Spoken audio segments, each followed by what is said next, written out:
வாங்க நம்ம கொத்தவரங்காய் பொரியல் செய்யலாம். இது நம்ம நார்மலாக வேக வச்சோன்னா ரொம்ப நேரம் ஆகும்.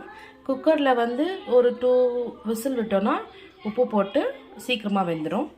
இது அதுக்கு தேவையான பொருட்கள். இது வந்து எண்ணெய் காஞ்சிட்ருக்கு கடாயில். நம்ம இப்போ செய்யலாமா? எண்ணெய் நல்லா காஞ்சிச்சு, கடுகு போட்டுக்கலாம்.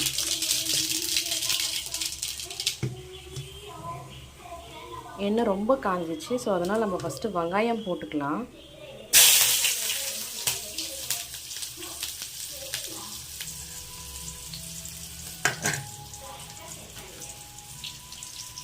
வெங்காயம்,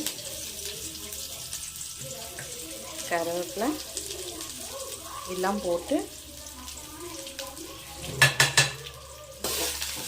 நம்ம நல்லா வதக்கி விடலாம்.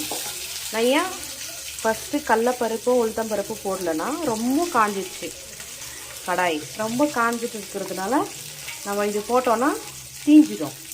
ஸோ நம்ம வெங்காயம் போட்டுட்டோன்னா அந்த தீ கொஞ்சம் கம்மியாயிடும். கொஞ்சம் உளுத்தம்பருப்பு,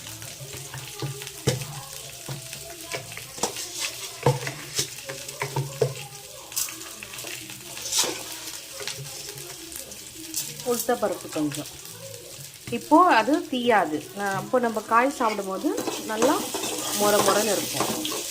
நல்லா வதக்கிக்கோங்க. இப்போ பாருங்கள், நல்லா வதங்கிடுச்சு. இப்போ நம்ம காஞ்ச மிளகாவும் பூண்டு இடித்து வச்சுருக்கேன், அது போட்டுக்கலாம். இங்கே பாருங்கள், இது நல்லா வந்து வதங்கிடுச்சு. இப்போ நம்ம வேக வச்சுருக்கோம் இல்லையா, அந்த கொத்தவரங்காய் காயை வந்து நம்ம அதில் போடணும். எனக்கு என்னென்ன தெரியுமோ அதெல்லாம் நான் செய்கிறேன். உங்களுக்கு பிடிச்சிருந்தா நீங்கள் எது ஓகே சொல்கிறீங்களோ, நீங்கள் எந்த சமையல் சொன்னாலும் நான் அதை ட்ரை பண்ணி நான் செய்கிறேன். பார்த்திங்களா, இப்போ இருக்கிற இந்த காயெல்லாம் நம்ம எடுத்து போட்டுட்டோம். ஆல்ரெடி காய் வேகும் போதே நான் வந்து உப்பு போட்டிருக்கேன். ஸோ உங்களுக்கு பார்த்துட்டு நீங்கள் உப்பு போட்டுக்கோங்க, ஓகேங்களா? இது கொஞ்சம் இதாகட்டும், அந்த தண்ணியெல்லாம் ஏறிட்டோம். அப்புறமா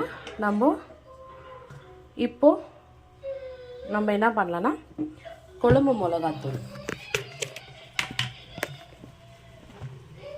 உங்களுக்கு காரம் எப்படின்னு பார்த்துட்டு நீங்கள் சேர்த்துக்கலாம், ஓகேங்களா?